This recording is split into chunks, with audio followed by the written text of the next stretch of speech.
Dinmel, inyo pong nabasa siguro yung kanilang press briefer ng Office of the Spokesperson ng Supreme Court and perhaps the notice and bank, ano po, para po dito sa pinagkokomento po nila na mga opisyalis ng gobyerno relevant doon po sa aplikasyon for TRO and status quo ante order mula sa kampo ni Senador Bato de la Rosa to prevent the government sa implementasyon ng ICC warrant. Ano po ang inyo pong paliwanag dito?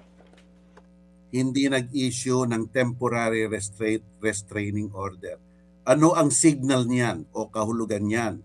Significance. Una, ang Korte Suprema sa unang tingin, hindi nakita nila ang urgency.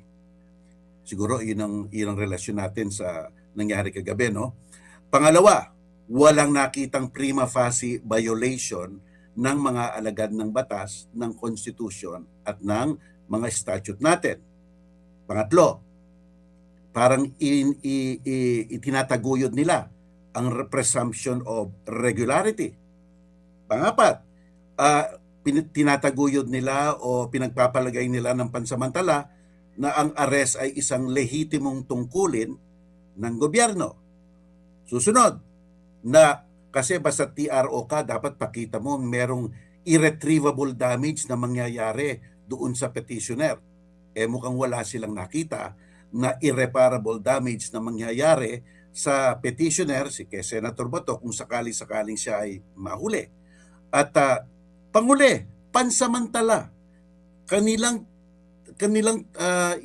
nire-recognize yung ICC warrant may bisa. Pansamantala lang naman. Yun ang mga kahulugan niyan. Kaya lang, binigyan ang gobyerno ng 72 hours to answer at ang kabilang panig, another 72 hours.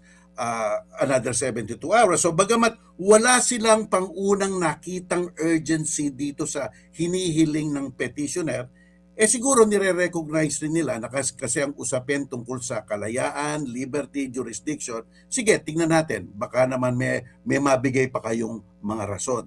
Diba? May nagbibigay ng leeway ang Korte Suprema. Yan ang ibig sabihin niya. Mga kapatid, patuloy po kayong tumutok sa 105.9 True FM para sa totoong balita, impormasyon, music, and entertainment. Mag-subscribe sa aming YouTube channel at podcast at sundan nyo kami sa Facebook, Instagram, X at TikTok sa True Network PH. Bisitahin din po ang aming official website, truefm.ph. At panoorin din kami sa True TV Signal, Channel 19. Kami po ang 105.9 True FM. Laging true sa'yo, kapatid.